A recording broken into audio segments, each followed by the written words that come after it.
Halo Top Drivers, saya Lauren dari Hawk Auto Gallery. Welcome to Hawk Auto Gallery, di mana di sini bisa ditemukan berbagai macam koleksi mobil klasik mulai dari yang paling tua 1908 hingga 1970-an.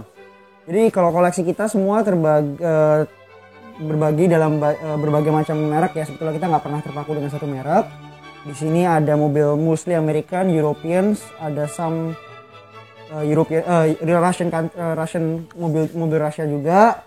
Nah, kita mulai dari yang pertama nih, gangway yang pertama. Begitu kita masuk, kita disambut dengan mobil tahun 30-an. Mulai yang dari pre-war dulu. Kita kalau pre-war kita bisa lihat mostly American ya di sini ya, satu deret ya. Jadi yang pertama ada Essex 1928, ada Ford tahun 35, Ford Model 8 28, ada Rugby. Terus makin ke sana juga ada satu yang unik sebetulnya yang di ujung tuh, yang Chevrolet tahun 1927.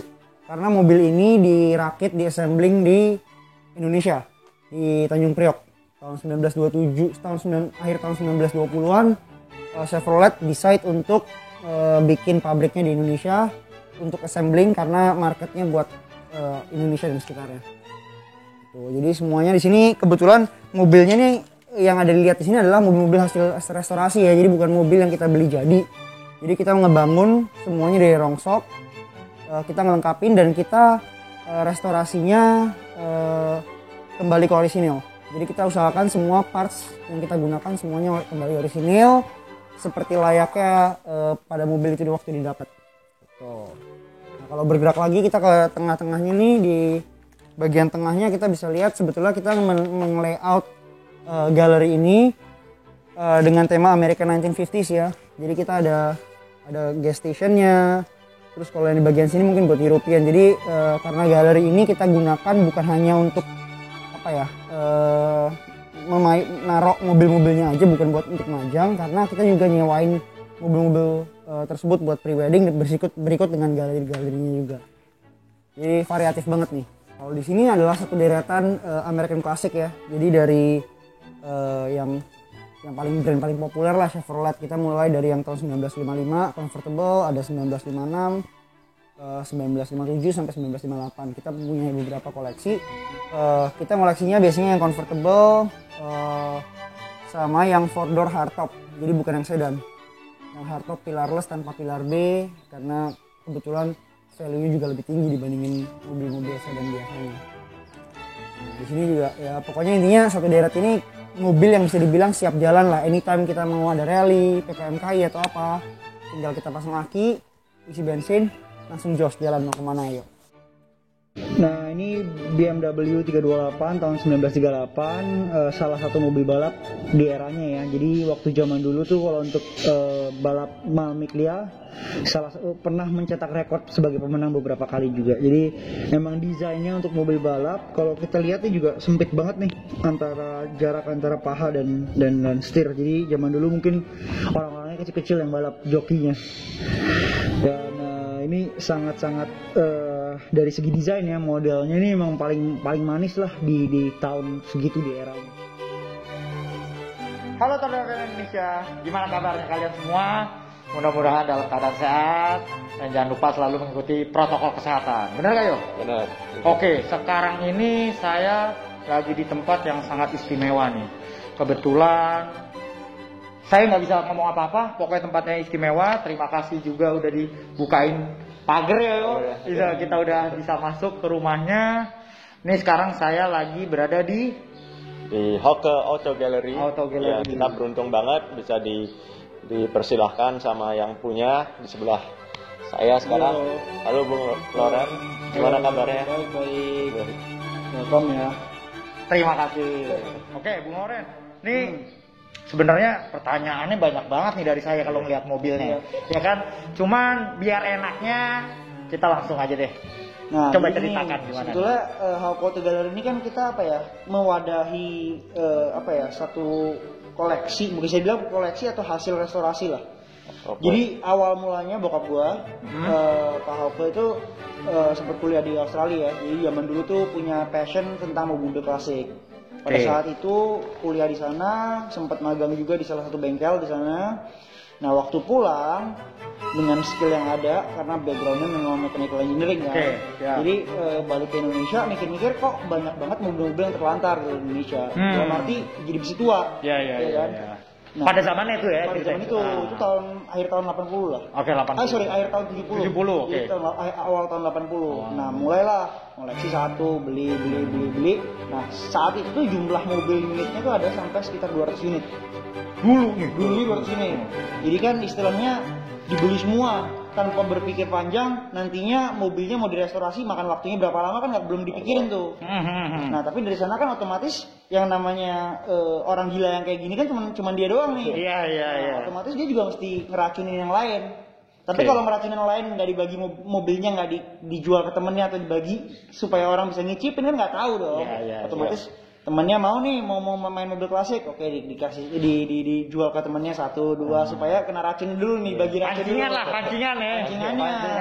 Nah dari situ barulah mulai. Nah di saat yang bersamaan juga karena PPMKIU baru mulai terbentuk pada saat itu, jadi bisa dibilang jadi pionir lah. Bokap gue juga ikut dari awal mulanya PPMKI, ikut partisipasi untuk bikin event macam-macam ya, dari rally, dari macam-macam. Pokoknya event-event otomotif lah ya. Otomotif itulah. Supaya istilahnya ya ngasih bukan edukasi, cuman nyebarin racun lagi supaya makin dalam nih. Jadi orang bisa mengapresiasi besi-besi tua ini gitu. Yang tadinya cuma dikiloin sama madura-madura. Ini kan ceritanya bisa membuahkan hasil nih. Iya, benar. Mobilnya kalau bagus, kalau direstorasi dengan benar, itu kan ada nilainya. Pasti. Jadi malah harganya makin tinggi ya. Betul. Karena mobil tua kan dipikir kalau dikiloin nggak ada harganya. Dan zaman dulu itu di Indonesia perlu diketahui nih. Sebetulnya Mbah Ivan yang tahu nih. Detailnya sebetulnya. Mana Mbah Ivan? Mana? Ada dia sih, coba panggil sih. Wah, bisa ada coba Mbah Ivan. Saya tadi sini lagi bersih-bersih. Bisa ketemu dia. Banyak komploran kan capek lah gini. Waduh. Sangat banyak banget di Indonesia. Jadi istilahnya mobil apapun yang kita cari tuh ada sebetulnya harus ya gitu loh. Cuman ya mungkin karena pada saat perang Jepang diambilin disita jadi besi tua gitu. Habis itu juga hidupnya masih susah ya. Iya betul. Ada juga yang dibawa balik ke luar negeri ya. Iya, bawa balik ke luar negeri. Kalau nggak ada focus gimana nih mau mobil ya ini sebagian aja yang ada di sini. Kita memang makanya waktu bayar itu kita nggak pernah fokus ke satu merek atau satu negara produsen mobil ya. Jadi kita memang variatif banget dari mulai yang American, European semua kita pilih. Kita nggak ada yang spesifik maunya satu fanatik ke satu merek lah. Memang dari 200 unit tersebut kan tadinya kita bisa dibilang kita scale down lah, kita kecilin jumlahnya. Dari jumlahnya memang makin dari tahun ke tahun memang berkurang. Tapi kita ngelihat juga dari mobil-mobil tersebut tuh dari segi kolektibilitasnya seperti apa, rare-nya. Kita nyari historinya juga, bisa didesain oleh siapa. Karena kan itu yang penting tuh. Iya. Bukan sembarangan jadi ya. Iya, karena mobil-mobil yang seperti itu yang sebetulnya patut dikoleksi dan akan nantinya makin mempunyai value dah. Otomatis kita kalau semuanya kita mau koleksi ya sebetulnya bisa kalau kita punya space-nya, cuman kan ya jadi kita dari sana lah kita scale down, kita pilih-pilihin. Mungkin sistemnya kita nggak pernah jual beli mobil sebetulnya sih. Kita lebih kayak tukeran, barter. Barter. Jadi kita mau merelakan misalnya 5 mobil untuk satu mobil yang istimewa. Istimewa, oke. Sebetulnya kan juga yang namanya mobil seperti ini kan juga yang pemiliknya itu aja. Oke, bukan orang awam juga itu. Jadi kalau kita bosen saling tukar gitu. Komunitasnya ada lah ya. Komunitasnya ada. Nah, dan juga kenapa PPMKI bagusnya apa?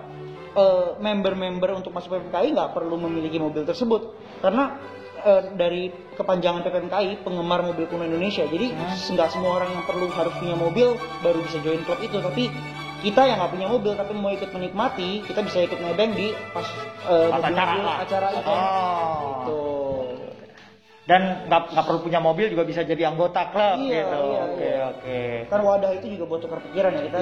Apalagi banyak merek, campur-campur merek, kita juga mau nyari spare part di mana lah, yang namanya bengkel di mana, itu kan semua kita juga butuh gitu loh. Oke. Racun tuh, bukan gitu. Awalnya penggemar, sekarang jadi punya mobil. Bagus. Bagus lah. Sebetulnya kalau zaman dulu sebetulnya ya Van, kalau tahun 80-an itu akhir tahun 80-an sampai 90-an itu kan ribet banget. Kita kalau mau order spare part zaman dulu modelnya mesti tulis surat-surat penyurat lah. Iya, kan? Sekarang tinggal klik nyampe gitu kan. Enaknya zaman sekarang gitu tuh. Kita sebetulnya mobil apapun itu kalau di negara asalnya kita nyari spare part tuh bisa dibilang ada. Masih kemungkinannya pasti gampang lah. Oh, masih kemungkinan ada. Gampang.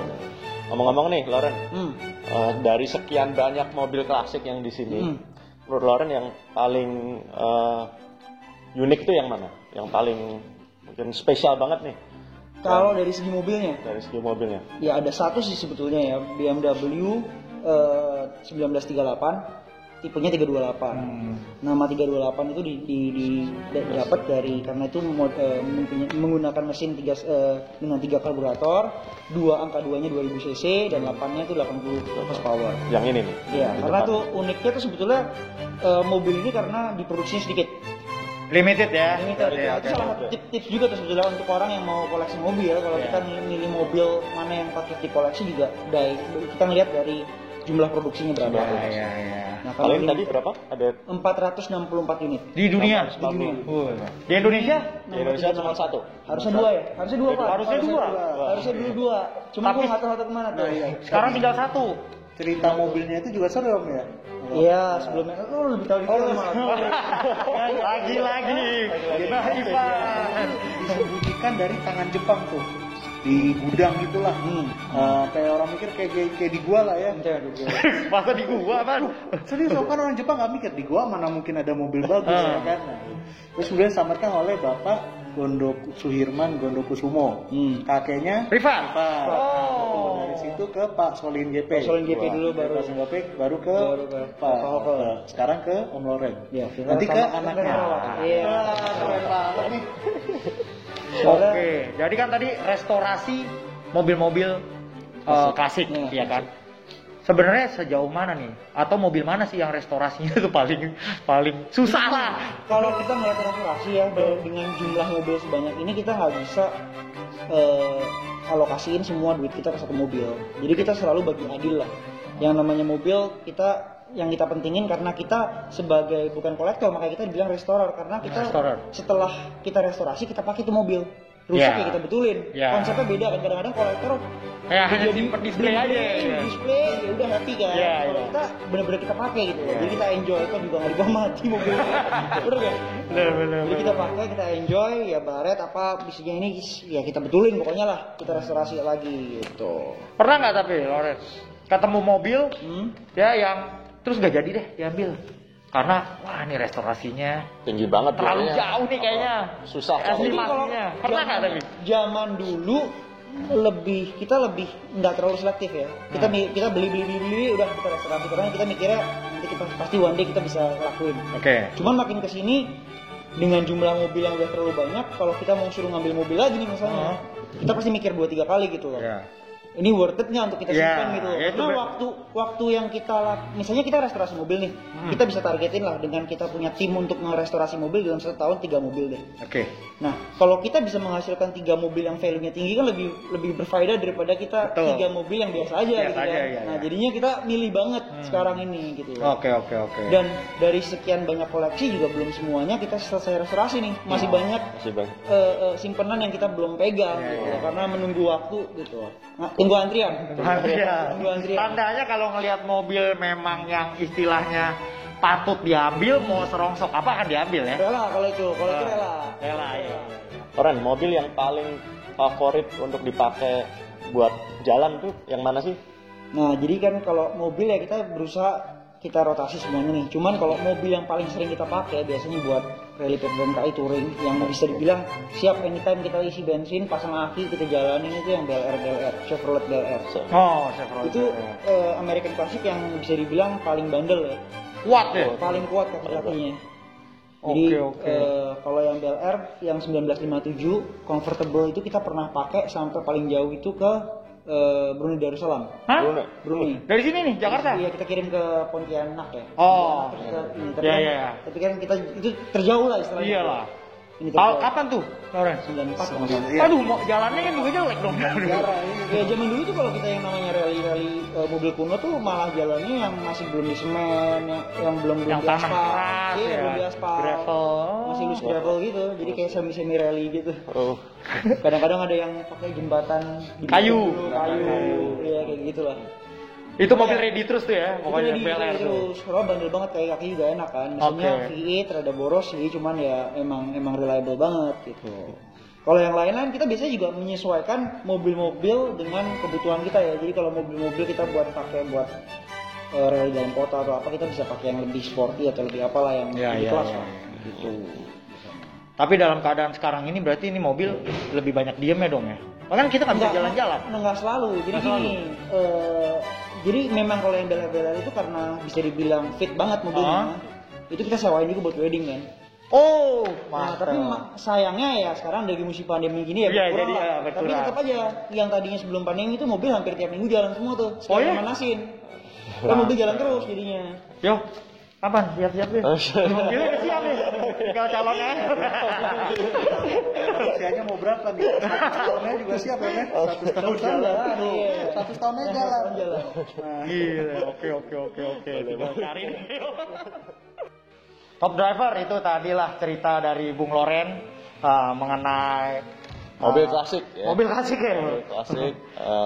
Makasih Bung Loren, kita udah dipersilahkan di Auto Gallery. Wah, ceritanya menarik banget ya. Kita sebenarnya nggak habis satu hari. Satu hari nggak habis. Ya. Cuman tadi penjelasannya Bung Loren cukup jelas, padat, singkat. Jelas, padat, singkat. Jadi ya udah kita habisin aja sekarang ya. Ya, terima kasih. Jangan lupa nonton terus Top Driver, subscribe, apalagi like dan komen. Dan saya Hari Dharma Manopo. Saya Rio Haryanto. Ditemani oleh Bung Loren dan Mbah Ivan. Oke. Sampai jumpa. Terus nonton Top Driver Indonesia. Berbagi kabar terbaik untuk Indonesia lebih baik.